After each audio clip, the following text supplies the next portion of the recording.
Hey everyone, and welcome back to my channel. I'm your host Mandy. I'm a certified life coach, and today we're diving deep into a powerful concept that can truly change your life. I'm talking about your locus of control. Don't you find it fascinating that some people just seem to go through life with a load of power and energy, and success just seems to lovingly throw itself at them, whilst others are chased by bad luck and a continuous flow of unwanted or unsuccessful situations? Why? What differentiates them? Why is one person okay with taking the risk of becoming an entrepreneur and others with more skills hide away in the shadows? Why are some leaders and others followers? Why are some less stressed and anxious even in difficult situations? What's their secret? I believe a lot of it comes down to how we view the world and our power within it. So, do you believe you are a puppet and some outside force is the puppet master? Or are you the one in charge? In other words, where's your locus of control? To answer that question for yourself, let's quickly look at the difference between internal versus external locus of control. When you have an internal locus of control, it means that you believe you are mostly in control of your destiny and that you play a significant role in the results you see in your life. You basically take full responsibility for the good and the bad that occur in your life. If, on the other hand, you have an external locus of control, you believe that you have very little control over the outcomes you get, and that your life is mostly driven by factors outside of you, such as luck, fate, or the actions, decisions, or whims of others. To contrast the two in simple terms, we might say someone with an external locus of control would say, life happens to me, while someone with an internal locus of control would say, life happens because of me. To expand with a few examples, here's what people in the different corners would think.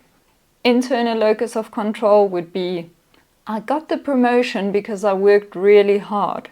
External would say, I got the promotion because my boss just happens to like me.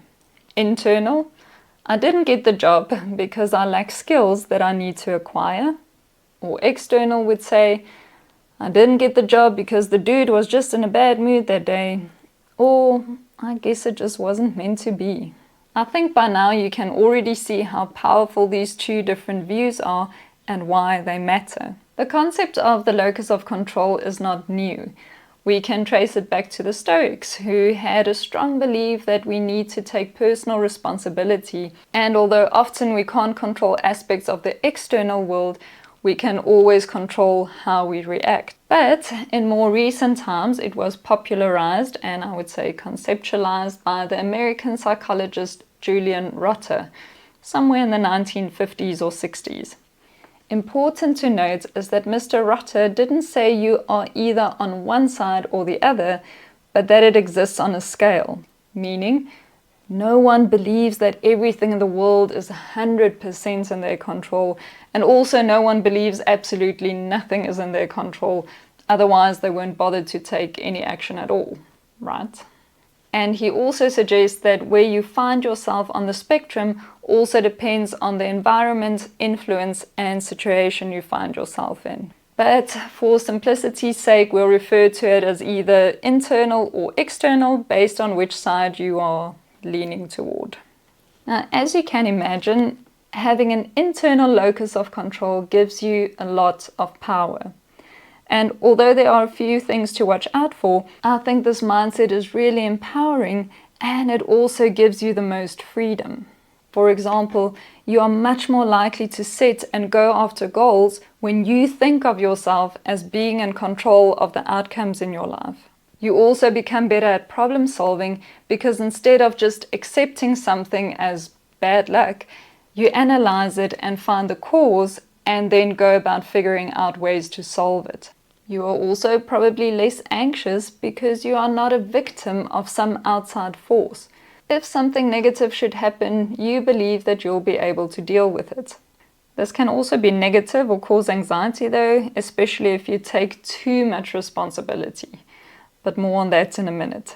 Another good thing is you tend to also be more independent since you believe it is up to you to make things happen.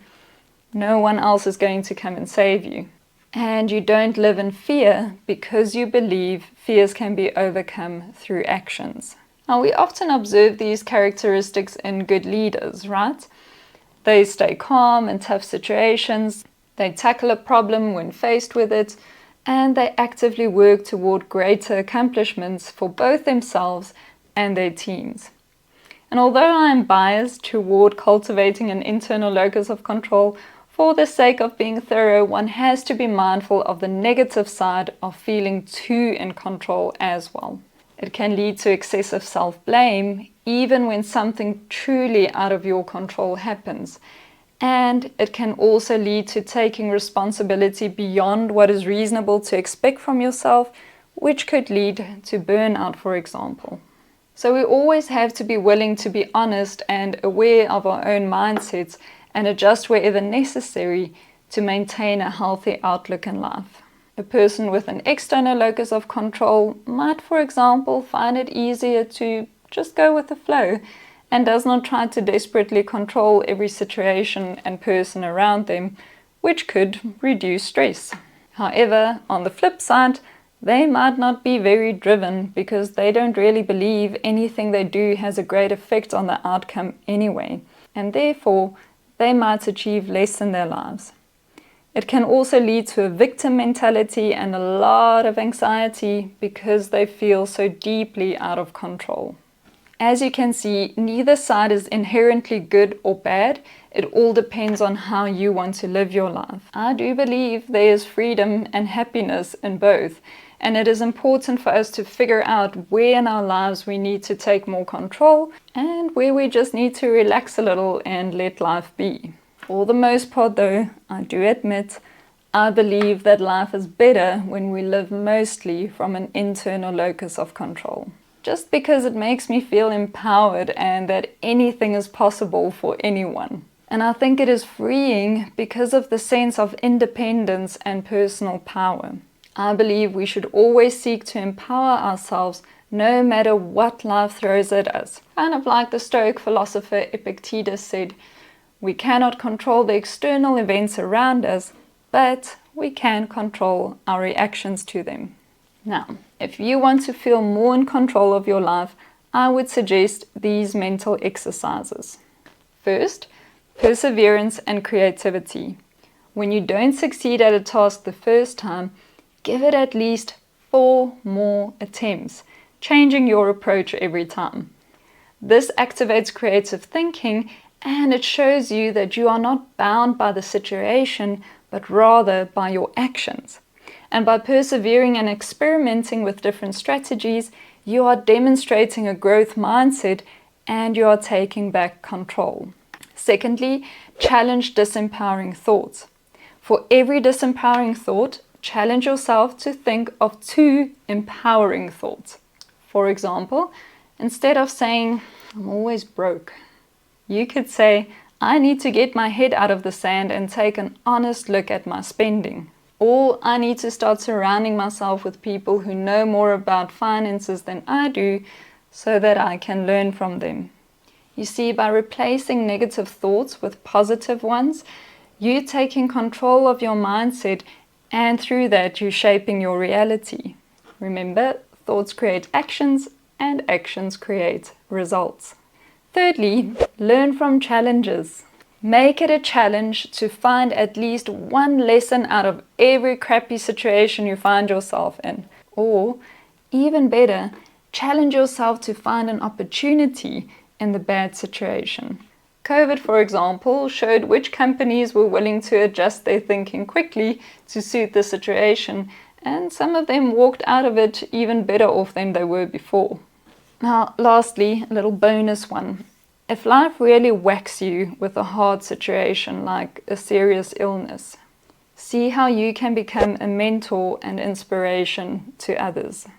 My mom and my father-in-law are that in my life. They constantly face pain, discomfort, and fear, yet the way they handle it inspires me to be a better version of myself and it puts my silly little problems into perspective for me every single day. What is most encouraging is that whatever side you find yourself on, I believe through awareness and small consistent actions, you can cultivate a different mindset over time and through that find a more fulfilled life. If you take life too seriously and are a bit over-responsible, you can remind yourself that sometimes you need to let things play out a little before you act. And although you see yourself as a go-getter, sometimes things just don't work out. And that's okay. You're human. If you are too passive and never really take yourself seriously and feel that you have no power, it's time to start setting small goals and going after them with persistence. And that way you will prove to yourself that you are not helpless. I'd love to hear your opinion and what you think, which mindset brings more fulfillment and happiness. Going with the flow or directing the flow? Let me know in the comments below. Thank you so much for hanging out again. I always love spending time with you. I hope you have a beautiful rest of your day or evening, and always stay powered by progress. I'll catch you again in the next one. Bye.